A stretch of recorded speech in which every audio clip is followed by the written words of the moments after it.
आपण जर पाहिलं तर गार अकोले या भागामध्ये शेतकऱ्यांचं नुकसान अतोनात झालेलं आहे. जे काल 5 जूनला प्रचंड प्रमाणात वारं सुटलं होतं, चक्रीवादळ म्हणावं लागेल.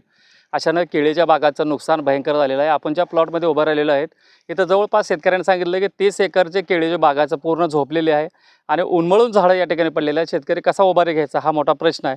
आणि आपण जर पाहिलं तर या साईडला जर बघितलं तर केळीचे पूर्णपणे या ठिकाणी झोपलेले आहेत आणि ह्याला ह्यातनं बाहेर तर काढायचं मला शेतीत तरी शेतकऱ्यांना परवडत नाही आहे. दादा तुमचं नाव काय आणि किती वेळ आपण लागण केली होती? अण्णा सुरामारे गायकवाड गाराकोले. किती एकर केळी होती? 35 एकर. कधी झालं हे असं कुठं? काल 6 वाजता. 6 वाजता. त्याने लागण किती केली होती? लागण जवळजवळ आता 1 महिना टाइम होता माल यायला. म्हणजे हार्वेस्टिंगला 1 महिना टाइम होता. 35 एकर केळी होती लागण. साधारण किती खर्च झाला होता 30 एकराला? 2-2.5 लाख रुपये. म्हणजे एकरी 2-2.5 लाख रुपये खर्च झाला. टोटल खर्च किती झाला होता? 60 लाख. टोटल 60 लाखाच्या आसपास, 60-65 लाख. 65 लाख. आणि उत्पन्न किती झालं असतं? 3 कोटीच्या आसपास, 2.5-3 कोटी रुपये नीट झाला असतं. बरं, हा जो केळी आहे तुम्ही ह्याच्या आधी काय ऊस लावला होता ह्या भागात? जास्त ऊस. म्हणजे केळी क्षेत्राकडे आपण कसं काय वळाला? म्हणजे दर आहे चांगला त्यामुळे वळालो होतो. आणि पहिल्यांदाच असं झालंय का? पहिल्यांदाच झालं. एवढं मोठं नुकसान म्हणजे पहिल्यांदाच झालं. आणि असं चक्रीवादळ ह्याच्या आधी कधी आलं होतं? एवढ्या प्रमाणात नव्हतं. तर काय शासनाला काय मागणी? शासनाला जरा भरपाई नुकसान आपलं द्यावं हे असं. एकरी 60-70 आहे म्हणजे ह्याला नीट करायचं म्हणलं तर आता 60-70 हजार रुपये खर्च आहे. 60-70 हजार रुपये खर्च आहे. आता काढायला येत नाही बाहेर. काढता येत नाही.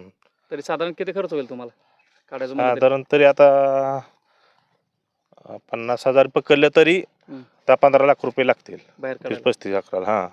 शेतकऱ्यांनी उभारे कसे घ्यायचे हा मोठा प्रश्न आहे. कारण एकीकडे केळी खाणारी संख्या पण जास्त आहे. केळीला नैसर्गिक आपत्तीमुळे या ठिकाणी परत नुकसान झालेलं आहे आणि आर्थिक आणि सखोल अशी त्यांना मदत मिळावी ही शासनाकडे त्यांची प्रामुख्याने मागणी आहे. शेतकऱ्यांना 2 एकर क्षेत्र आहे आणि 2 एकरा क्षेत्रामध्येच केळीचं लागण केली होती. हे अक्षरशः पिचकलेलं आहे. आपण या साईडला जर बघितलं तर संपूर्ण झाडे जे आहेत मधनं पिचकून गेलेले आहेत आणि निम्म्यातनं तुटलेले आहेत. शेतकऱ्यांनी उभारी कशी घ्यायची हा मोठा प्रश्न आहे.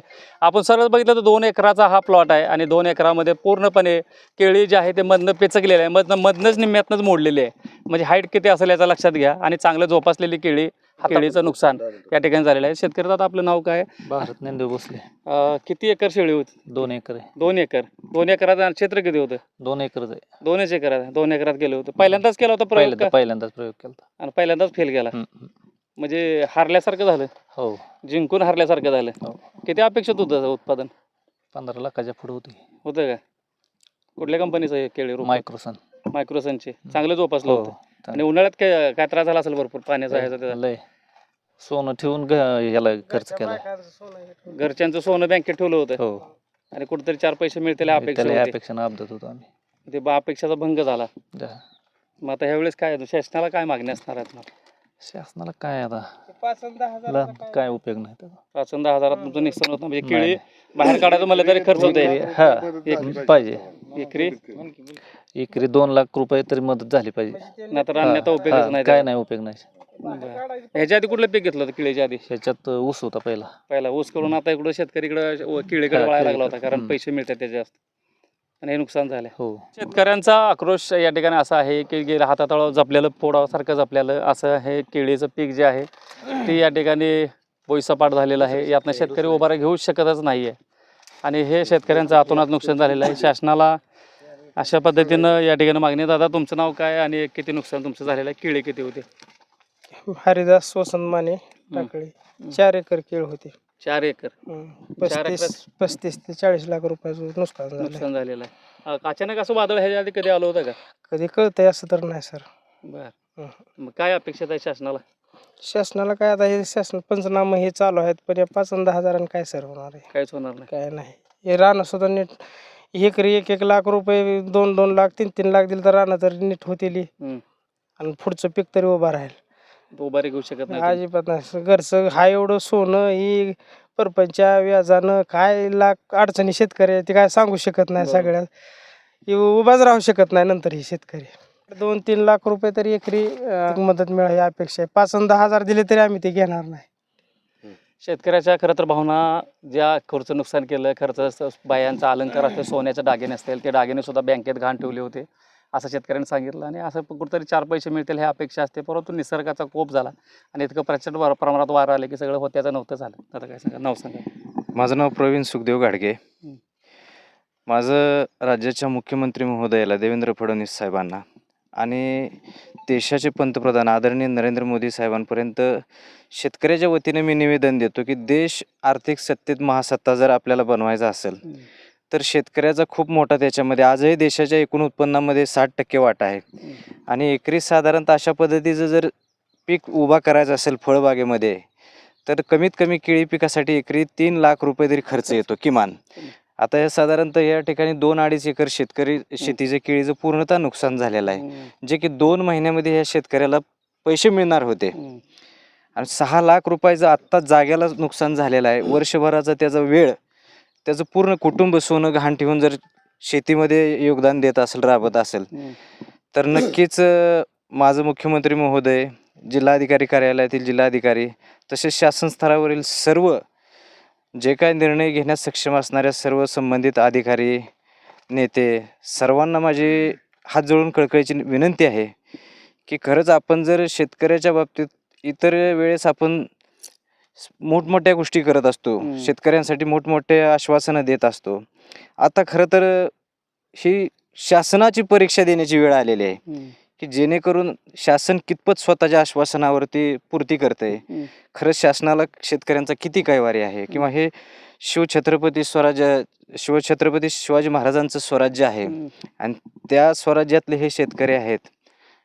तर त्या शेतकऱ्यांसाठी बघूया शासन किती मदत करते काय.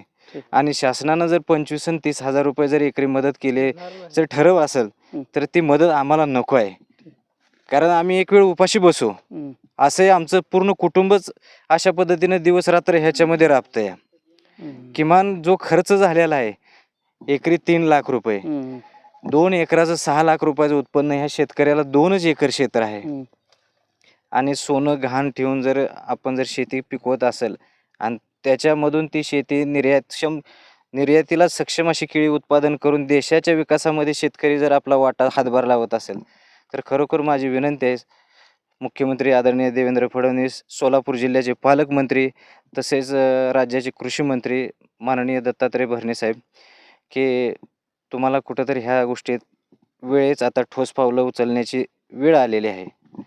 खरं तर एकीकडे ऊन प्रचंड प्रमाणात आहे. सगळ्यांचे चेहरे बघितले तर सगळ्या चेहऱ्यावरती घाम आहे, परंतु इकडे शेतकऱ्यांच्या व्यथा ज्या आहेत ते शासन दरबारी मांडण्याचा आमचा एक प्रामाणिक प्रयत्न आहे. आणि मुख्यमंत्री साहेब असेल, कृषी मंत्री असतील, यांनी बी खरं तर शेतकऱ्यांच्या व्यथा आहेत त्या ऐकल्या पाहिजेत, घेतल्या पाहिजेत. आणि शेतीमध्ये एक दिवस आपण येऊन व्हिजिट केलं महत्त्वाचं नाही, पण शेतकरी किती राबतोय, ऊन वारा पाऊस या सर्वांची तमा न करता शेती कुठंतरी पिकवली जाते, परंतु नैसर्गिक आपत्ती आली की त्यांना मोठ्या संकटाला तोंड द्यावं लागतं.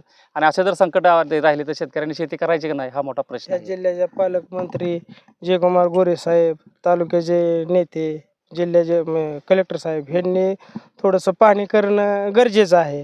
ज्यावेळेस इलेक्शन राहतं, मतदान राहतं, 4 दिवसाला 8 दिवसाला शेतकऱ्यांच्या ग्रामीण भागात नेते पुढारी सगळे जातात, त्यांची काय तुम्हाला अडचण आहे विचारतात. पण आज खरी गरज आहे शेतकऱ्याला आधाराची कुठंतरी, त्यावेळेस मात्र कोणीही इकडे फिरकत नाही, येत नाही, जात नाही. तर पालकमंत्र्याला आव्हान आहे की तुम्ही ह्याच्यावर काहीतरी ठोस निर्णय घ्यावा आणि शेतकऱ्याच्या अडचणी दूर करण्यात याव्यात. शेतकरी राजाने उभारी कशी घ्यायची हा मोठा प्रश्न. आज आपण 11 वाजल्यापासून आलेगाव खुर्द असेल, गाराखोलं असेल, टाकळी असेल ह्या गावाचा दौरा करत असताना या कोंढरा भागातील सर्व क्षेत्र केळी उत्पादकाचं हे पूर्णपणे नष्ट झालेलं आहे. केळी असेल, डाळिंब असेल, फळबाग जेवढी आहेत ती सगळी शेतकऱ्याचं अतोनात नुकसान झालं आहे. आता भारत भोसलेसारख्या एक गरीब अल्प भूधारक शेतकरी 2 एकर जमीन आहे त्या माणसाची, आणि 2 एकरात त्याने एवढी कष्टाने एवढी चांगली केळी आणलेली, तर आज असं मात पडत असेल तर आज त्याचं घरातल्या बायको पोरांचं सोनं ठेवून त्यांनी जर ही केळी जपली ना, आज जर त्याला काय मदत झाली नाही तर त्या अशा शेतकऱ्यांनी उद्या उभारी कशी घ्यायची. का आज माझी शासनाला एवढीच नम्र विनंती आहे. आता हरी भाऊचं 4 एकर केळी गेली, म्हणजे ह्या भागातली जवळजवळ 1000 एकर केळी आपले नष्ट झाले आणि शेतकरी पूर्णपणे अडचणीत आहे. पालकमंत्री असतील, कृषी मंत्री असतील, यांना माझी नम्र विनंती आहे की बाबा तोंडाला पाणी पुसायचं तुम्ही काम न करता भरीव ह्या शेतकऱ्याला मदत दिली पाहिजे, कारण तरच हा शेतकरी ह्या भागातला उभा राहणार आहे, नाही तर शेतकऱ्याला आत्महत्या करण्याशिवाय पाळी राहणार नाही. म्हणून माझी शासनाला नम्र विनंती आहे की बाबा तुम्ही चांगली भरीव, आता इंदापूर तालुक्यात भरणी मामाच्या मतदारसंघात सुद्धा केळीचं हीच वातावरण झालेलं आहे. म्हणजे सगळ्या फळबागा नष्ट झालेल्या त्या आणि नदीच्या अलीकडले हे आपली 5-6 गाव आहेत ह्यातली पूर्णपणे केळी असेल, डाळिंब असेल, फळबाग जेवढे सगळे नष्ट झालेलं आहे. कालच्या कावदानात वाऱ्यात कुठलाही पीक नीट राहिलेलं नाही. त्यामुळे शासनाने ह्याची गंभीरपणे दखल घेऊन प्रशासकीय यंत्रणा कामाला लावून ह्याचे ताबडतोब पंचनामे करावेत. कृषी खाते असेल, तहसीलच्या माध्यमातून, महसूलच्या माध्यमातून आणि ह्या लोकांना, शेतकऱ्यांना ताबडतोब भरीव मदत देणं काळाची गरज आहे. कारण आज तुम्ही पाहताय की जो प्लॉट पाहिला तर आता हे प्लॉट काढायला इकडे 50,000 रुपयाचा खर्च येणार आहे. पहिले बुडं काढून सगळी डोक्यावर वाहून बाहेर काढावं लागणार ती आणि मग नंतर ह्यांचं ड्रिपिंग येणार आहे. हा खर्च कमीत कमी 50,000 ते 60,000 रुपये इकरी येणार आहे. आज तोंडात आलेला घास जर निसर्गाने हिरावून नेला असला तर आज आपण 50-60,000 रुपये भारत भोसलेसारख्या शेतकऱ्यांनी किंवा हरिभाऊनी कसे आणायचं. आता तो प्लॉट बघा, तो केळीचा येण झालेली केळ आहे सगळी. म्हणजे साधारण 2 महिन्यात ही केळीचं उत्पन्न त्या शेतकऱ्याच्या पदरात पडलं असतं. 2 महिन्यात पैसे आला असतं. कमीत कमी ते 10-15 लाखाचं उत्पन्न होतं. परंतु आता ही निसर्गाची अवकाळा आपल्यावर जरी झाली असली तरी ह्या शेतकऱ्याच्या पाठीमागं खंबीरपणे शासनाने उभं राहावं अशी माझी शासनाला नम्र विनंती. खरं तर आपण एसीत बसून नुसत्या बातम्या बघून उपयोग नाही, तर खरं तर शेतकऱ्याच्या बांधावरती आलं पाहिजे, शेतकऱ्याच्या रानात आलं पाहिजे आणि शेतकऱ्यांची व्यथा काय आहे, शेतकऱ्यांना किती कष्ट करावं लागतं, ऊन वारा पाऊस आहे आता तमा करावं न करता आपल्या मुलाबाळासाठी, परपंचासाठी आणि शेतीसाठी शेती पिकवली तरच काय तर खाणार आहे, नाहीतर काय तर मिळणार आहे हीच अपेक्षा असते. परंतु निसर्गाने मोठा एवढा कोप या ठिकाणी झालेला आहे. त्यांना शेतकऱ्यांना नुकसान भरपाई मिळावी हीच मागणी येथील भागातील नागरिक शेतकरी करत आहेत. मी कॅमेरामन रवी लोकरेसह नाता सावंत, MS मराठी न्यूज, मराठी माणसाचा मराठी चॅनल.